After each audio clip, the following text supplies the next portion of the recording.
बिस्मिल्लाहिर्रहमानिर्रहीम। आज का लेक्चर 8 क्लास के मैथ के ऊपर है और इसकी एक्सरसाइज 3.2 को सॉल्व कर रहे हैं। आज के लेक्चर में एक्सरसाइज 3.2 का क्वेश्चन नंबर 8, 9 और 10 शामिल है। बेटा क्वेश्चन 7 देखिएगा। Calculate perimeter of a sector, sector of a circle, sector of a circle of radius 10 centimetre and central angle is 90 degree. आगे लिखा है इन टर्म्स ऑफ पाई। पाई की सेंस में भी आप करें, लेकिन आंसर हम पाई की सेंस में भी कर सकते हैं और उसके बगैर भी हमने करना है। सबसे पहले आपने करना क्या है, सबसे पहला काम तो आपने एक छोटी सी पिक बना लें, ड्रॉ कर लें उसकी सेक्टर की। ये सेक्टर है, ये आर्क है, ये रेडियस है, ये रेडियस है और ये हमारे पास जो है आर्क लेंथ है। हमने करना क्या है, पेरीमीटर लेना है। पेरीमीटर पता क्या होता है? पेरीमीटर जो होता है किसी फिगर के घेरे को, किसी फिगर की बाउंड्री लाइन की जो लेंथ होती है उसे पेरीमीटर कहते हैं। हमने अगर इधर से चलते हैं, ये लेंथ लेंगे, ये लेंथ लेंगे और ये लेंथ लेंगे, तीनों को अगर हम ऐड कर देंगे तो वो सेक्टर का पेरीमीटर होता है। पेरीमीटर सेक्टर के बारे में तो पहले से इंफॉर्मेशन है ना। The area bounded by two radii and an arc. दो रेडियस और एक आर्क के दरमियान जितना सारा स्पेस होता है हम उसे सेक्टर का नेम देते हैं। ये बात समझ सबको आ गई है? आपने डेटा पहले लिखना है। R is equal to 10 centimetre है और उसके बाद जो सेंटर है जिसको हम एक्स से शो करते हैं वो 90 डिग्री है और पेरीमीटर को P से हम शो करते हैं, ये क्वेश्चन मार्क है। पेरीमीटर लेने से पहले हमें आर्क लेंथ का होना जरूरी है। जब तक हमारे पास आर्क लेंथ नहीं होगी हम सॉल्व नहीं कर सकते। आर्क लेंथ को L से शो करते हैं, यानी L और X और 360 मल्टीप्लाई 2 पाई R। अब हम वैल्यू पुट करेंगे। X की वैल्यू 90 है जिन सेंट्रल एंगल है और ओवर में 360 है, मल्टीप्लाई 2 मल्टीप्लाई क्या करना आगे बेटा? पहले स्टेप में वो कह रहे हैं कि आप पाई की सेंस में लिखें। आप पाई की वैल्यू अभी राइट ना करें। आर की वैल्यू कितनी है? आर की वैल्यू 10 है, हमने 10 लिख दिया। अब हमने कैंसलेशन करनी है। 90 है, 90 से अगर ये काटते हैं तो ये 4 बनता है। 2 1 2 2 2 1 2 5। इसका मतलब ये हुआ जो आर्क लेंथ है ये कितनी आ गई है? 5 पाई आ गई है। ये समझ आ गई बात की? अच्छा, अब हमें लिखना है पेरीमीटर। अब हमें क्या चाहिए? अब हमने पेरीमीटर लिखना है। पेरीमीटर में आर प्लस एल है। ये पेरीमीटर है। किसी सेक्टर के, किसी फिगर के घेरे को हम पेरीमीटर का नेम देना है। आर की वैल्यू 10 है, इस आर की वैल्यू भी 10 है और अभी जो हम लेके आए हैं वो कितना है? 5 पाई है। अब बेटा ये बन गया है 20 है प्लस 5 पाई है। ये हमारा पेरीमीटर निकला है पाई की सेंस में, या आप इसमें से फर्दर 5 कॉमन ले लें। रिमेनिंग जो है 4 प्लस पाई, ये वाला जो है आपका पेरीमीटर है पाई की सेंस में। अब हम इसका एक्यूरेट लेते हैं। इसका एक्यूरेट क्या बनेगा? जैसे ये आप 20 है प्लस 5 पाई है, 20 है प्लस 5, इसकी वैल्यू 3.142 है। पाई की ये न्यूमेरिक वैल्यू 3.142 मल्टीप्लाई 5, ये हमारे पास 20 है, प्लस बन गया 15.71। अब हमने इसमें क्या करना है, 20 इसमें प्लस करते हैं तो ये बन गया 35 पॉइंट, कितना बनेगा 35.71 है। 35.71 जो है इसका पेरीमीटर बनेगा, सेंटीमीटर है तो सेंटीमीटर साथ आ जाएगा और मीटर है तो मीटर आ जाएगा। ये क्वेश्चन की समझ आई है? yes. सबको समझ आ गई है? इसको सीधा कर दें जरा। इतना शौर है कि ये मैथ समझा रहा हूं आपको, या इतना भी शौर नहीं है? उसके बाद है बेटा क्वेश्चन नंबर 8 को आपने फॉलो करना है। सेंट मैं बाद में पूछना जरा। सेंट्रल एंगल जो है एक्स इज इक्वल 30 डिग्री है, x is equal to 130 degree, और उसके बाद जो रेडियस है 28 सेंटीमीटर है, इसका रेडियस है। What will arc length and sector area, दो चीजें हमने फाइंड करनी है, एक ये है और एक जो है सेक्टर एरिया। इसका मतलब है इसके आंसर जो है हमारे पास दो आंसर निकलेंगे, एक सेक्टर का एरिया चाहिए और एक जो है radius. Then what will arc length and sector, दो चीजें, एक आर्क लेंथ और एक एरिया। आप थोड़ा सा इमेजिनरी तौर पे एक फिगर बना लिया करें आसानी के लिए। ये आपके पास एक सेक्टर है, इस सेक्टर का जो एंगल है 130 ये है, और ये हमारे पास 28 है, जाहिर है ये भी 28 है। ये लेंथ जो हमारे पास है ये हमने फाइंड करनी है। सबसे पहला काम हमने क्या करना है, सबसे पहला काम आर्क लेंथ लेते हैं, L is equal to x over जो है 360 मल्टीप्लाई 2 पाई आर है।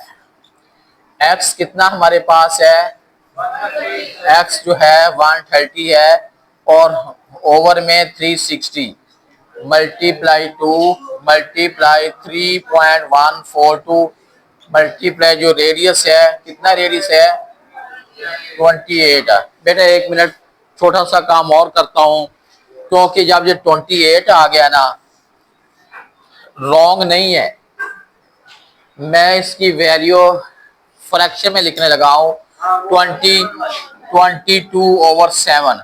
फ्रैक्शन में इसलिए लिख रहा हूं तो जरा 7 से ये कट जाता, क्योंकि ये 28 7 के टेबल में आ रहा था, इसलिए मैंने ये वैल्यू लिख दी है। अगर आप वो वैल्यू लिख देना 3.142 भी, वो भी रॉन्ग नहीं है, लेकिन ये है कि कैंसिलेशन हो जानी है। और अगर यहाँ पे 29 होता ना तो फिर मैंने ये वैल्यू लिखनी ही नहीं थी, फिर मैंने जो वैल्यू पॉइंट में थी ना वो राइट कर दी। आप समझ आ रही बात की?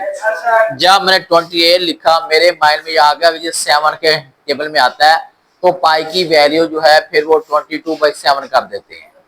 बुक में नहीं लिखा हुआ कि आपने पाई की वैल्यू कौन सी लगानी है। अब हमने क्या करना है, इसको बेटे कैंसिल करना है। 7 1s are 7, 7 4s are है, ये समझ आ गई है? इससे ये कैंसिल हो गया। 4 1s are 4, 9s are, ये समझ आ रही? कैंसिलेशन और तो नहीं हो रही। ऊपर बच गया है 13 बच गया है, ये 2 बच गया है, और उसके बाद ये 22 है, और इसके ओवर में 9 है। अब बेटा हमने इससे सॉल्व करना है। ये हमारे पास क्या आ जाएगा, 13 मल्टीप्लाई 44 और डिवाइडेड बाई 9 है। ये हमारे पास बन गया है 63.56 लिख लेता हूँ। वैल्यू लंबी आ रही थी, इसको राउंड ऑफ करके मैंने 56 ले लिया। अच्छा अभी तक अभी मैंने क्या फाइंड किया है, कौन बच्चा बताएगा कि मैंने क्या फाइंड किया है? मैंने आर्क लेंथ फाइंड की है। अब क्या करने लगा हूं मैं, बोलेंगे? हमारा क्वेश्चन मार्क लगा हुआ है सेक्टर एरिया। समझ आ जाएगी सेक्टर एरिया? इसका फार्मूला लिखता हूं, ये स्पेस है, हो जाएगा इधर। इधर लिखेंगे हम area, area of a sector. इधर स्पेस का इधर मैं क्या कर देता हूं, ये हो जाएगा x over 360 multiply pi r square. थोड़ा सा फर्क सिर्फ इतना है कि अगर आपने आर की लेंथ फाइंड करनी है तो आपने 2 पाई आर लिखना है, और अगर आपने सेक्टर का एरिया फाइंड करना है तो आपने पाई आर स्क्वायर करना है। पाई की वैल्यू तो कांस्टेंट है, आर की हमारे पास पहले से है, एक्स भी पहले से है। एक्स कितना हमारे पास है, एक्स है 130 है, ओवर में हमारे पास 360 है, मल्टीप्लाई अब इसका 3.142। आर कितना हमारे पास है, रेडियस 28 है, तो 28 का हम स्क्वायर कर देते हैं। 28 है तो हम 28 का स्क्वायर कर देते हैं। अब हमने इसे सॉल्व करना है। अब बेटे ये देखें 130 है और ओवर में 360 है, मल्टीप्लाई 3.142 मल्टीप्लाई है। अब पहले हमने क्या करना है, 28 का स्क्वायर करते हैं, ये है 784 है। अब आपने 784 को मल्टीप्लाई करना है 3.142 से, और उसके बाद मल्टीप्लाई करना है 130 से। 30 से ये हमारे पास बन गया है 322.64 है।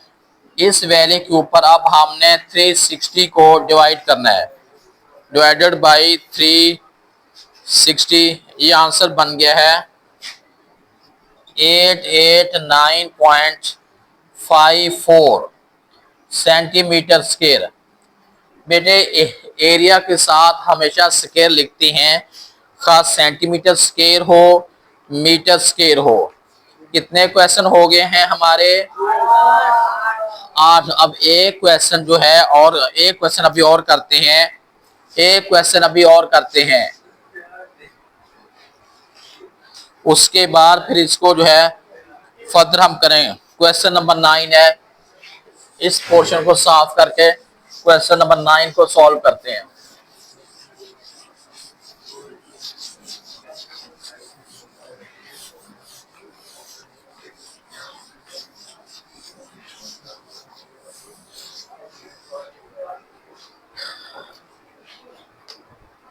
एक्टिव रहिएगा जरा जी। बेटे क्वेश्चन नंबर 9 है, Gulshan wants to create a garden in the shape of sector of a circle. Gulshan जो है एक जो है वो बाग बनाना चाहता है सेक्टर की शेप में। ये सेक्टर है, सेक्टर की शेप में जो इसको जो आर्क होती है, थोड़ा सा एंगुलर बाग बनाना चाहता है। उसका रेडियस जो है 42, उसका रेडियस 42 फुट है। सेंट्रल एंगल जो है वहां सेंट्रल एंगल 120 है। Calculate area of the garden which is required to cover the garden. अब हमने ये area of the grass which is required to cover the garden. बेटा ये वाला एरिया, इसके अंदर घास लगाना है, ये इसका हमने एरिया निकालना है। सिंपल बात ये है कि एरिया ऑफ सेक्टर हमने निकालना है। एरिया ऑफ सेक्टर के लिए हमारे पास कितनी चीजें होनी चाहिए, ये देखें। पहले लिखता हूं x इज इक्वल टू 120 है, और r हमारे पास 42 फुट है। हमने लेने हैं एरिया। कितनी चीजें चाहिए एरिया के लिए, 3 चाहिए या 2 चाहिए। अच्छा मैं फार्मूला लिखता हूं, फार्मूला लिखने के बाद फिर मैं आपसे पूछूंगा कि हमें चीजें 3 चाहिए थी या हमें 2 चाहिए थी। ये देखें बेटा, ये लिखता हूं formula, area of a grass into में लिखना है सेक्टर। मतलब है कि जो गार्डन है ना सेक्टर की फॉर्म में है, तो नीचे उन्हें घास लगानी है, तो कहते घास कितने एरिया पे घास लगेगी, यानी घास का एरिया कितना होगा, तो सेक्टर का एरिया। फार्मूला आपको लिखवाया है x over 360 multiply pi r square. जी, अब फार्मूला मुझे देख के बताएं। फार्मूला मुझे आपने देख के बताना है कि यहाँ हमें कितनी चीजें चाहिए। सिर्फ दो चाहिए, एक x और एक r। ये वाली वैल्यू भी कांस्टेंट है और पाई की वैल्यू भी कांस्टेंट है। कितनी चाहिए? आप तीन को कह रहे थे। और डाटा के अंदर भी दो चीजें हैं, x की वैल्यू 120 है और ये हमारे पास है 360। पाई की वैल्यू 3.142, r की वैल्यू जो है 42 है। इसका स्क्वायर आ जाएगा। अब सबसे पहला काम हमने बेटे क्या करना है? सबसे पहला काम ये करना है कि हमने 42 का स्क्वायर करना है। इसको काट दें, ये आ जाएगा 3 आ जाएगा। कितना आ जाएगा? 3 आ जाएगा ना। इसको काटने से अब क्या बन जाएगा? ये ऊपर 1 बच गया, नीचे 3 है, मल्टीप्लाई 3.142 मल्टीप्लाई बन गया है 1764 है। अब 1764 को मल्टीप्लाई 3.142 करेंगे और उसके बाद 3 पे डिवाइड करेंगे। ये आंसर बन गया है हमारे पास 1847.49 है। इसको राउंड ऑफ करके आप कर सकते हैं 48 भी, लेकिन मोस्ट एक्यूरेट आंसर। इसके साथ आपने क्या लिखना है? फुट है तो फुट का स्केल लिखना है, क्योंकि रूल का तो आपको पता है ना कि एरिया जो भी होता है, एरिया के साथ हमेशा आपने ऊपर स्केल लिखना है। सेंटीमीटर है तो सेंटीमीटर स्केल आ जाएगा, और मीटर है तो मीटर स्केल। यहाँ पे फुट था तो फुट का स्केल आ गया। बेटा इस एक्सरसाइज का मैं एक एक क्वेश्चन को सॉल्व करवा रहा हूँ ताकि बाद में कोई मसला ना बने। अभी आज के लेक्चर में कौन से किया हमने? 7, 8, 9 किया। अब क्वेश्चन इसके दो रह गए, 9, 9th और 10th। ये अगले लेक्चर में सॉल्व होंगे इंशाल्लाह।